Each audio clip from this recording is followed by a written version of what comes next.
పార్వతీపతే హర హర మహాదేవ శంభో శంకర. భక్తులరా, ఈరోజు మనం మాఘమాసంలో 22వ రోజులో ప్రవేశించాం.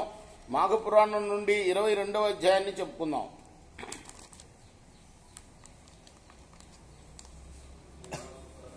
గృత్సనమద మహర్షి జహ్నుమునితో ఇలా అన్నాడు: అశ్వమేధ యాగం చేసినవాడు, ఏకాదశి వ్రతం నియమాన్ని పాటించినవాడు, మాఘమాస వ్రతం ఆచరిస్తూ ఏకాదశి వ్రతాన్ని కూడా పాటించినవాడు అశ్వమేధ యాగం చేసిన వాడితోటి సమానం సుమా.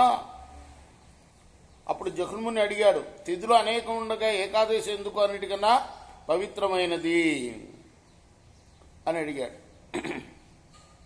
అప్పుడు ఆయన చెప్తున్నాడు, గృత్సనమద మహాముని, పాపాలని పోగొట్టి ఆయురారోగ్యాలని, సంపదల్ని, పుత్ర పౌత్రాభివృద్ధిని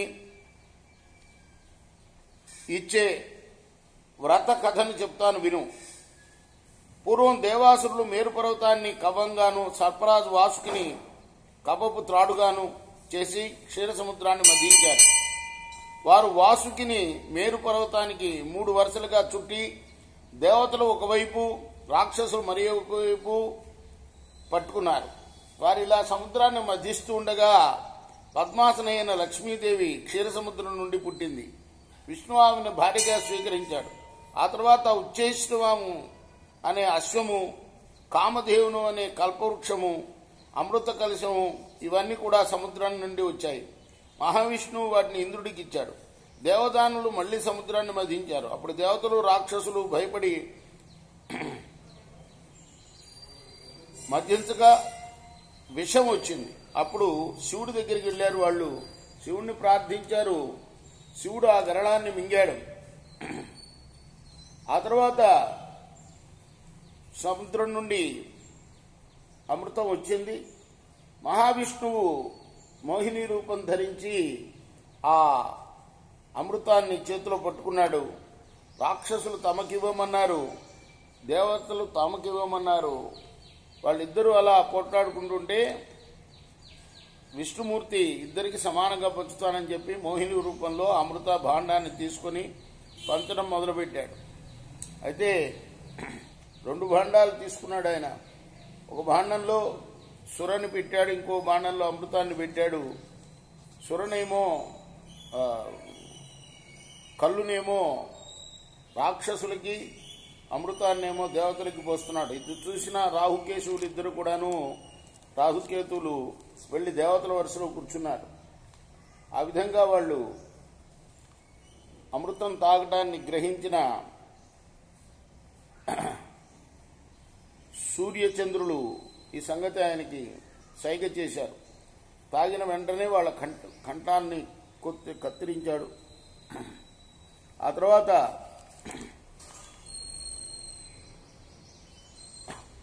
ఇంద్రుడు మొదలైన దేవతలందరూ కూడా అమృత కలశాన్ని తీసుకుని స్వర్గానికి వెళ్లారు.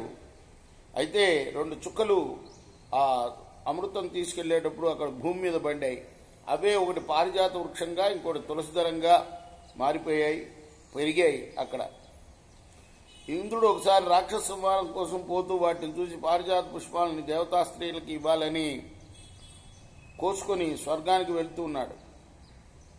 మరి అది గ్రహించిన ఆ వనాన్ని పెంచే సత్యజిత్తు అతను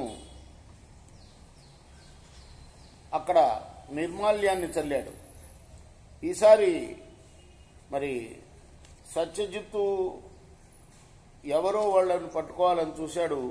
ఇంద్రుడు తన భటులను పంపిస్తే వాళ్ళు అక్కడ ఇరుక్కుపోయారు. యక్షులను పంపించారు. పారిజాత పుష్పాలని దొంగతనం చేసుకురావడానికి వచ్చారు. వాళ్ళు ఆ నిర్మాల్యాన్ని తుక్కారు. అది పూజా ద్రవ్యం, శ్రీమన్నారాయణుడికి చేసిన పూజా ద్రవ్యం అవటం వల్ల వాళ్ళ దివ్యశక్తులన్నీ, యక్షుల దివ్యశక్తులన్నీ పోయి ఆకాశానికి ఎగరలేకపోయారు. అప్పుడు సత్యజిత్తు వాడిని పట్టుకుని, వరి ఎవడు నిన్ను పంపారు? మా పుష్పాలని ప్రతిదినం ఎందుకు అపహరిస్తున్నావు అన్నారు.